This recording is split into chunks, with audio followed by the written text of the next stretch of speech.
Oh boy, did I have a super speedy awakened moment. Woo! I am caring too much and I am not claiming my potency. Are you? Hey guys, talking today about owning our potency. And when we care too much about getting it right, when we care too much about what everyone's saying out there in the big box of the collective, right? We're not owning our potency. I have a story for you. I have a story about what happened to me last night. I have a story about what happened to me this morning and how it is all pointing toward this habit of not owning my potency. Now, I can't wait to tell you this story. But before I do, be sure to like and subscribe. That would really help this channel and get this content out there.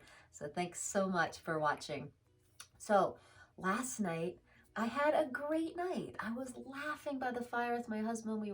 I was laughing so hard, I was peeing my pants. I was laughing so hard. And then all of a sudden, I had to go down with my teenager and talk to him about school. And I had to go be a good mom. And then I got so aggravated and I got triggered and hooked in because he just didn't care about school and he just didn't care about some of the rules my husband and I were asked, or I guess rules. There's certain things that work in our home and that don't work. And these are where our rules come in, and we were asking him, hey, please don't do this anymore. And he said, no, I'm going to do whatever I want, basically. I got so triggered. And then I had to calm myself down. And then I noticed my potency just started to be like, boom, not okay, not okay, this. And I noticed I was making really important the expectations I had. The expectations of being a good mom and having my son appreciate me and having my son respond in a kind, loving way. And so, one, there's so much going on with that. One, I'm just caring too much about receiving something back from my giving. So, one thing is give and detach. You give without anything in return. And that's what was my mistake. Subconsciously, I was kind of being nice mom and I was being good mom and I was expecting better behavior in return. That was a big mistake. And number two, I started to judge myself for really getting clear boundaries with him last night in a feisty, fiery way. I started to just be like, oh my gosh, I'm not being unconditionally loving. And it's like my husband had to sit me down and say, hey, it's okay that you're feeling and it's okay you're holding these strong boundaries.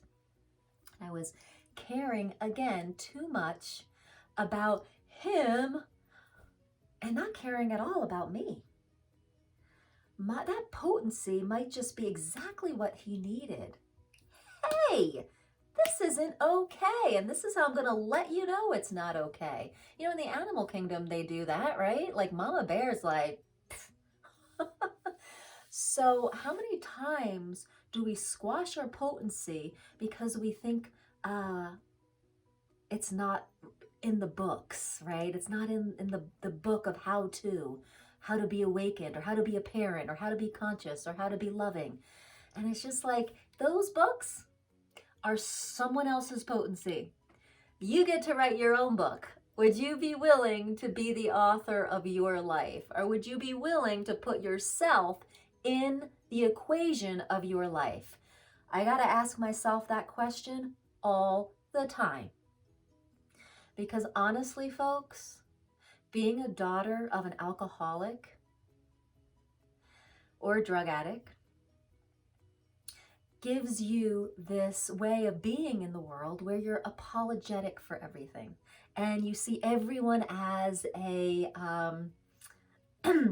rescue mission. Now, I've done a lot of work on that in my life, but subconsciously, it's still there. I've reeled it in.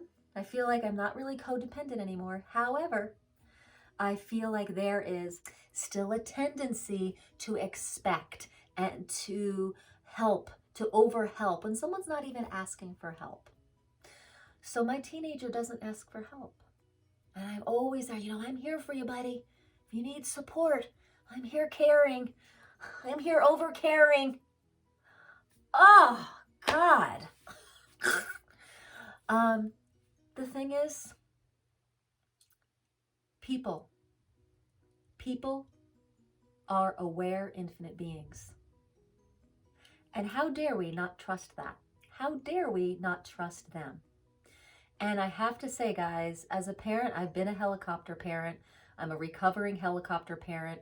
Being on my awakening journey, it is a humbling experience noticing how much I have not trusted these infinite beings in front of me. Whether the people I'm coaching or whether the people I'm parenting or the people I'm singing to. It's been a journey to stop caring. I know that sounds kind of weird, doesn't it? But in the awakening process, we have to reel in caring too much and we have to roll out the red carpet of trust.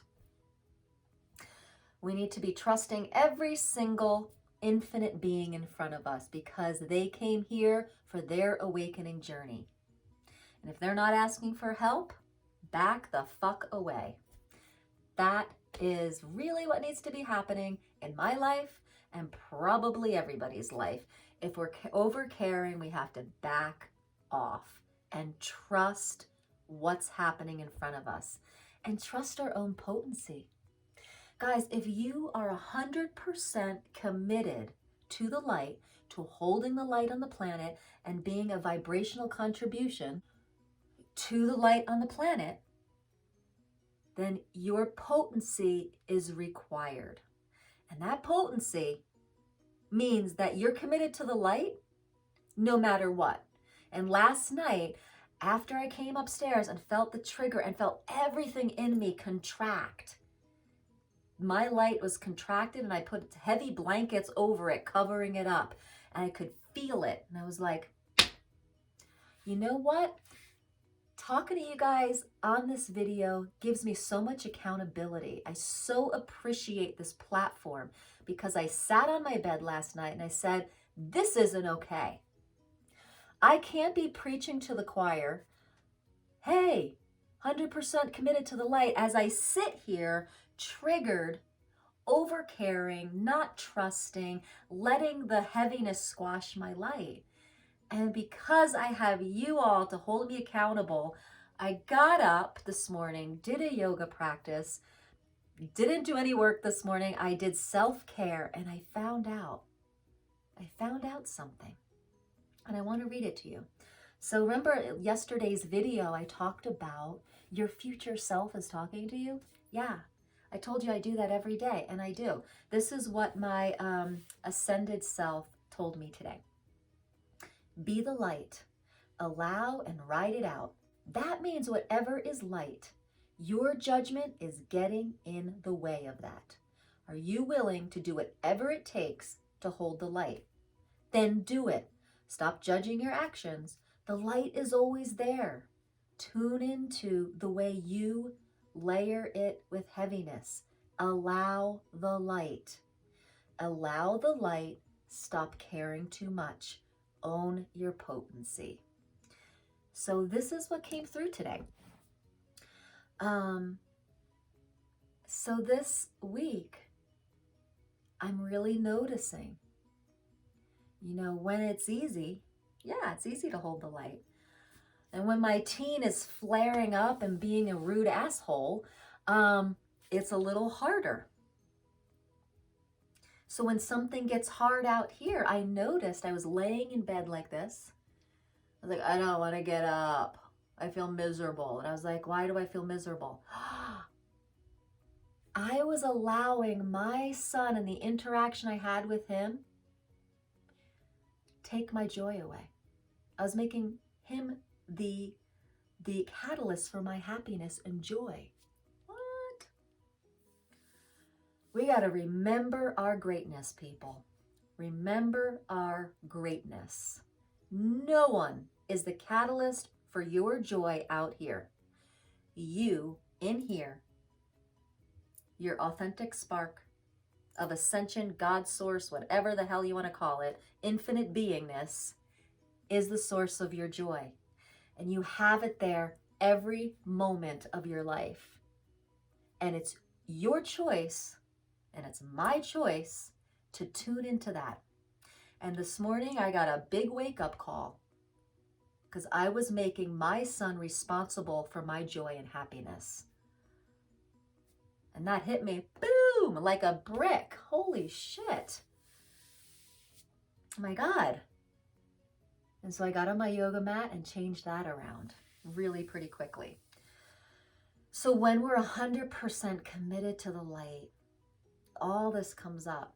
That means we're committed to our potency, we're committed to the light, we're committed to letting go of caring as much and rolling out and just being really trusting in the infinite beings in front of us. And wow, nothing is showing me that more than raising this really independent, willful teenager. Glory be to him. Glory be. So, where are you caring too much? Where you could pull that back and really increase your trust in his infinite beingness and his own awareness. So we can get off our pedestals, right? How many times we're standing on pedestaling, preaching to people around us of how to be light and love and healthy and well and not trusting their journey.